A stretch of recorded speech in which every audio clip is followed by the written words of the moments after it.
Good evening. I'm Charles Payne. Breaking news tonight. President-elect Donald Trump naming 3 major appointments today. Lieutenant General Michael Flynn, he is Trump's choice for National Security Advisor.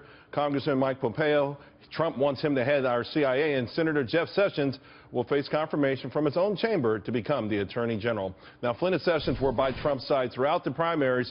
Pompeo, by the way, is a Tea Party favorite. Trump tweeted just moments ago, we'll be working all weekend in closing the great men and women who will be helping to make America great again. Join me now to discuss Christian Whiton and Mike Baker. Christian, let me start with you.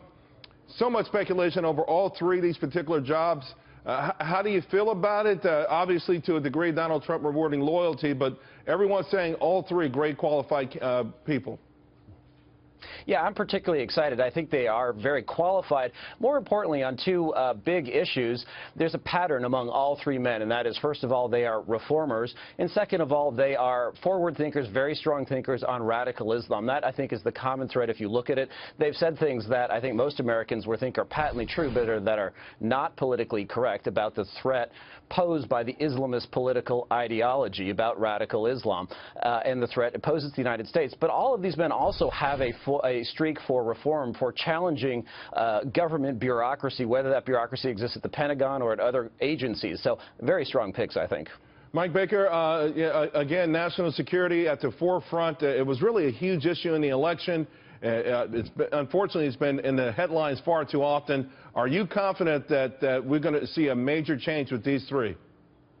Well, I mean, I think we'll see a harder line towards national security. Now, you have to be careful. That doesn't mean that somehow, you know, we're rolling back, because I've already heard the left start talking about this in relation to Sessions and Flynn in particular. They don't really know Pompeo, so I think they're scrambling to figure out what he's all about. But you're already starting to hear the progressives and on the left side saying, oh, you know, we're going back to the days of enhanced interrogation. And then they throw out the odd one, which is, and they're not going to close Guantanamo. Well, you know what? It's been 8 years with President Obama, and we haven't closed Guantanamo. And that's because the facility is necessary and it works.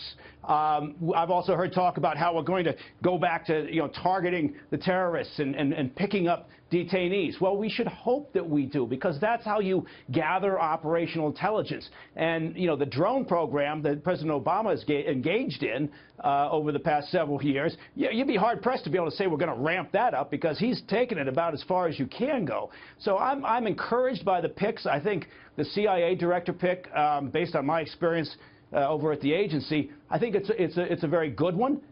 People seem perplexed by the fact that he doesn't have a lot of experience inside the intel community, but frankly, the director slot, you know, there's precedent for that over the past picks. And what happens is the deputy director who comes up through the ranks, and all the people that are there are still there. It's a nonpartisan organization. So you're looking for a director who can interact very well with the White House, can interact well with the DNI, and that's an important pick that has yet to be named. Well, Christian, what's the main differences that we might see, and that, you know, as Americans we might even sense overnight or pretty quickly? You know, you'll think you will see just a wholesale change in the way we approach one of the 2 major threats the United States faces, or both threats. I would say those threats are radical Islam and China. Again, just I agree with Mike about just the nature of these men and the reform. Frankly, the intelligence bureaucracy could use a kick in the posterior as well. So could the Foreign Service. So could the bureaucracy over at the NSC. So all 3 of these men have their work cut out for them. But I think Mike is absolutely right. You know, the liberals want to relitigate 2006. That was their favorite year politically, the election then. But Guantanamo, those issues, those are sort of issues of the past. Getting back to focusing on how you destroy this threat of radical Islam, how you undermine it, what works. And drone strikes have not worked. And having this sort of internal endless debate over Guantanamo and enhanced interrogation, well, let's start to focus on what's pragmatic. So I think you'll see a shift away from drone strikes, and more importantly, a shift away from kumbaya. You will see kumbaya over radical Islam. You will see some sparks fly in confirmation fights. Flynn doesn't need to be confirmed. These other 2 men, I think, ultimately are confirmed handily. But, of course, the Democrats will want to demagogue on the issue of radical Islam, throw the racist accusation and label around, but I don't think it'll work in this case. It's not true. And what these men think about radical Islam, I think, is quite strong. Mike, we heard from the left big time, particularly when it came to Senator Sessions, and you know, going back to when he some of the issues that he had 30 years ago. Do you think that will play a role? Do you think that will somehow hamper him? Obviously, President-elect Donald Trump should have the authority to surround himself with whoever he wants to, but Democrats are promising a serious fight on this one.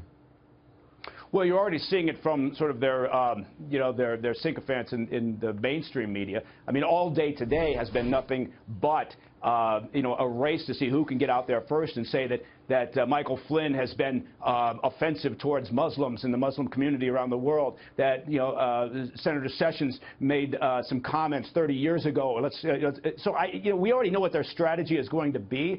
And it's a shame in a sense because, look, I understand, obviously, it's hugely emotive. That's not rocket science, right? There's a lot of people that are very upset about the fact that Trump won. But he won, and he won in an electoral college process that if the role had been reversed, if Hillary Clinton had won the electoral college and not the popular vote, anybody think that the Democrats would go along with Republicans saying, yeah, we should get rid of the electoral college? So this has already been done. What we're seeing now, though, is the strategy that we're going to see going forward. If anybody thinks there's going to be introspection from the Democrats or from most of the media about how this was handled, they're very naive. I think they're going to make a lot of noise, and just so that in the future, whenever there is a misstep or a miscue, they'll say, hey, I told you so.